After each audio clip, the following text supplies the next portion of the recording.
Good morning, everybody. I am Glenn Aldridge. I am the Education Director here at Clark Botanic Garden, and we're here to show you a few important and beautiful things at Clark Garden. Before we start, I would like to remind you that when you come here to Albertson, this little jewel of a park, when you park the car, it's free, no one's charging you. When you walk in the gate, it's free, no one's charging you. And it's just a beautiful, beautiful place. I highly encourage you to come often. Anyway, as you can see in the background, today is May 2nd, perfect tulip season here. And we've got beautiful tulips. And we're going to take a walk down Tulip Avenue here to the Clark House. And we'll go in there and examine the Clark House a little bit. Okay, let's go.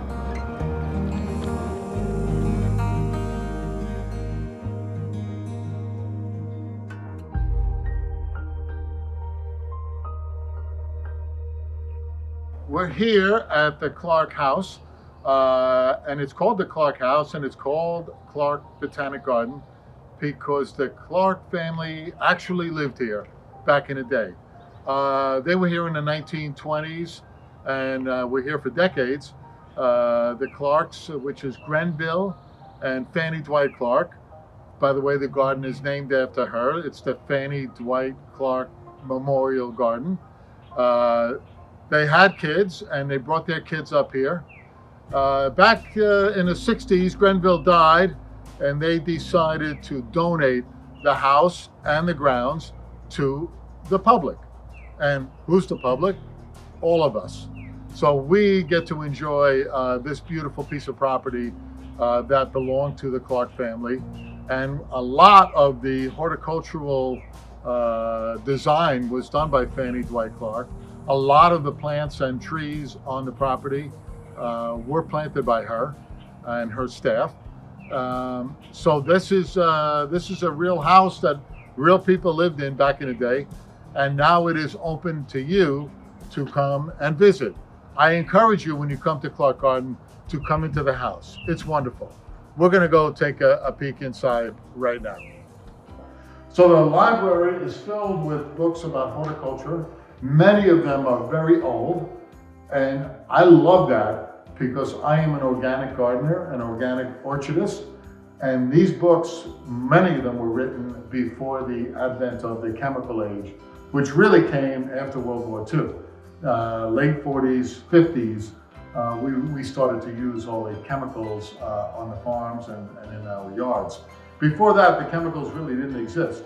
These books were written for gardeners and horticulturalists back before the chemical age. So I love to look at these books, and I think they're very, very relevant now that we are moving back to getting away from chemicals. So I encourage you, when you're here, come into the library and browse around. There is a lending system. You have to fill out a card and you can borrow a book, and it's kind of an honor system. You have to bring the book back, but it's here for you. Also, and lastly, let's just talk about all the Clark family history that is in here. I love this. This is a portrait of Grenville and Fanny Dwight. And then when you come, you can walk around and there are information posters about the family. There are pictures of the family. And then if we keep going around, we can look out into the beautiful garden itself. And I just love this. I mean, imagine sitting here and enjoying your beautiful garden in this gorgeous, gorgeous library.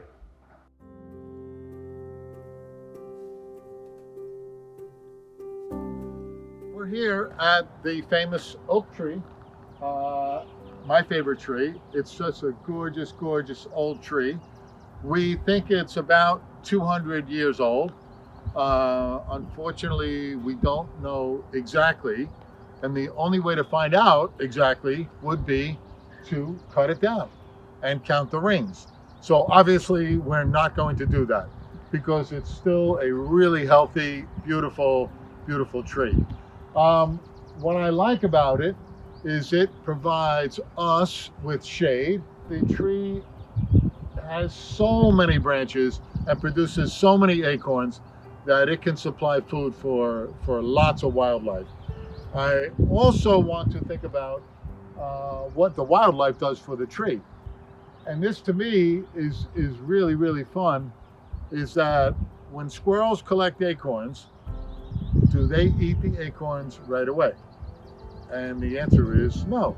They store them for the wintertime. They bury them all over the place. And then the question is, do they remember where they buried every acorn? And the answer to that is no, they don't. So now spring comes, a beautiful spring day like today, and all of a sudden we will start to see very soon oak trees sprouting up in the different beds and the different lawn areas of the garden. So the squirrel, by collecting food, has replanted oak trees all over Clark Garden. And it probably happens in your neighborhood as well. And to me, this is the real lesson of Mother Nature, is that everything is interrelated. Things provide food for animals, and then the animals do a job for the plant. And there's so many examples of this in nature. As you watch, you'll see it's all interrelated. We're here at our next stop, which is the bee yard, also known as an apiary, A-P-I-A-R-Y, apiary. And I'm trying to talk a little softer than normal because I don't want to disturb the bees. And I think that's really, really something for all of us to remember, is that bees don't want to hurt you. They don't want to sting you, but they will if they feel threatened. If they think that you're going to harm the queen, by the way, only one queen in each hive, if they think you're going to harm the queen, they're going to sting you. If they think that you're going to steal their food, being the honey, remember that cartoon character, I shouldn't say cartoon, storybook character, Winnie the Pooh, who reaches in to steal the honey, and what do the bees do? They sting him like mad. So if they think you're going to steal their food, they're going to sting you. But if you're calm and you're stable and you don't move too quickly, it's highly, highly unlikely that a bee will just come and sting you out of nowhere. One of the reasons for that is if they sting you, they die. They put the stinger in you, they fly away, the stinger gets pulled out, and the bee dies. So that's another reason that the bees do not want to sting you.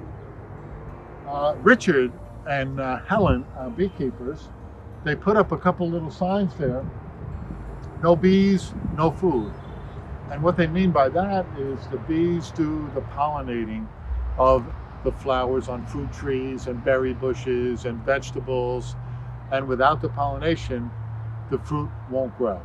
So bees are really, really, really, really important to our life and ecology and Mother Nature. And I would like you guys to help support the bees by having flowers in your yard. And most important, stop using any chemicals. Chemicals are what kills bees. So try to go organic in your gardening and organic in your lawn care, and you will help to support Mother Nature. We're here at the pond, one of my favorite spots here at Clark Garden. It's so beautiful. I can't recommend it more to come, sit on a bench, meditate, watch what's going on, watch the wildlife. There's always some birds, and one of my personal favorites, always turtles, particularly on a sunny day. They love to come out in the sun. So if you're looking for turtles, you're going to want to look at those little islands. If there's a log floating in there, they'll be on the log.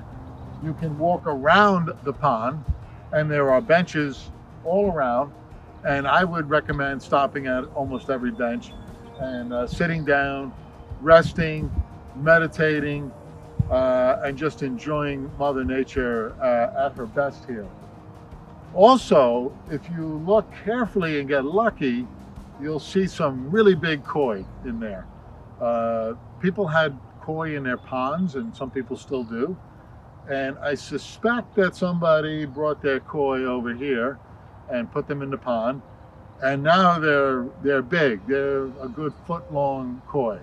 And I love to see them. And I actually think they're pretty good for the environment. They're algae eaters, which is always a good thing. And I don't think they're being harmful to anything. The other thing to look for in here is tadpoles. And tadpoles are really, really cool.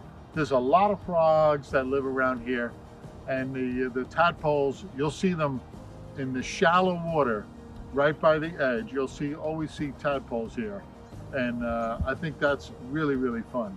So again, really good wildlife. Birds, turtles, tadpoles, frogs, koi, and most important is peace of mind.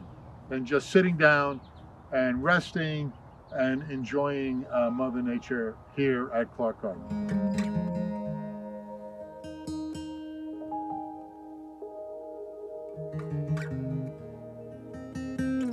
Okay, this might be our last stop for today. When you come to visit Clark Garden, it won't be your last stop. There's so much to see here. But I'm standing in front of a royal azalea, which is just about to lose its blooms, but it's still looking really, really beautiful. Azaleas are in the rhododendron family, and there's lots of azaleas and rhododendrons in the garden for you to see. And it's just a reminder of all the beautiful plants that are so well taken care of by the staff here. And I appreciate it every day I'm here. And I'm here almost every day in the spring from March, April, May, and June. Think about how lucky I am, right? I get to come almost every day and enjoy the garden and see the changes. And that would be the other thing, and maybe my final thought to you is to come here in all of the seasons, because the garden changes, the garden is alive, and every season has its own beauty here, including the winter time. So I hope to see you here. I'm here in the spring a lot. If you find me, please come up and say hello. And thanks for watching, and we'll see you. Bye, everybody.